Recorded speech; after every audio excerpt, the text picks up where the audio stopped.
লুট গাড়ি পামচার হওয়া যে জ্বালা যে করছে হে গম পায় যে কিরম কষ্টটা লাগে। বহুত ধরনের চেষ্টা করছি গুটকা বয়ে জায়গায়, কিন্তু না পাইরে মাটি খুই দেয়া টায়ার বাই করছি। লুট গাড়ি কেমনে কি পামচার হয়েছে আহ ফার্স্টের দিকে ভিডিওটা দেখি তেলে গম পাইবে।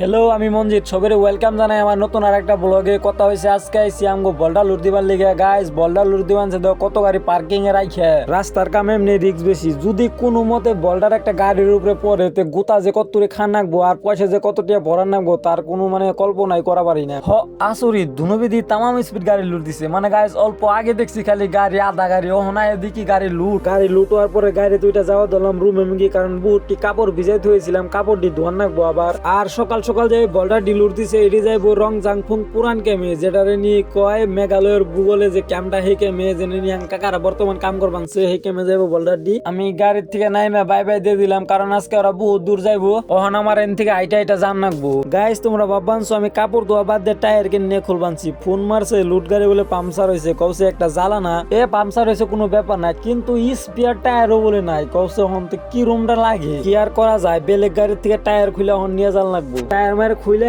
ডিয়ার মধ্যে উঠাইয়ে আবার গাড়ি কোনে আছে যাওয়া দিলাম হে উদ্দেশ্যে। মনে করো গাইস আমগো আর শান্তি নাই। অল্প দূর আর পরে গাড়ি দিয়ে দেখ পানছি, কারণ বেশি দূর যায় পারে নাই, লুট হয়েছে বেশি দেরি হয় নাই না। ডাবল সাপোর্ট দিছি, তাও মনে করো জ্যাক ট্যাগ আর উঠে না, মানে এরকম অবস্থা হয়েছে। লুট গাড়ি না, তার মধ্যে বল্ডার লুট, নানান ধরনের চেষ্টা করছি, কিন্তু কোনো চেষ্টা আঙ্গ সফল নাই। না পাইরে একটা উঁচা জায়গায় দেখে গাড়ির চাকা হেন্দে উঠাই মানে ক্ষুদা ধরছি, মানে উপায় নাই আর খুঁজে মুইদে একটা চাকা তো বাই করছি। আর যে ডাইকো আঙ্গ জিসিবি ভালো না, কোনো জ্যাক লাগে না কি লাগে, একদম বিন্দাস, আমার তো বহুত ভাল লাগে। ডাম্পার ড্রাইভার হবে 101 বার চিন্তা করো। মনে করো এরকম লুট গাড়ি যদি একবার ফাঁসো না, তাহলে একবারে লাল সুতা বাইরে যাবো গা। বহুত কষ্ট করাইলো আজকে, মনে করো ঠান্ডার দিনে ঘাইমে গেছি গাতে কি রুম বুঝো। গাইস মনে করো টায়ার সার লাগাই লাইছে, এখন যাবো গা রুমে। মানে আজকের ব্লগটা যদি ভালো লাগছে তাহলে একটা লাইক করো, আর যদি না লাগে তো কিছুই করে না। Bye bye.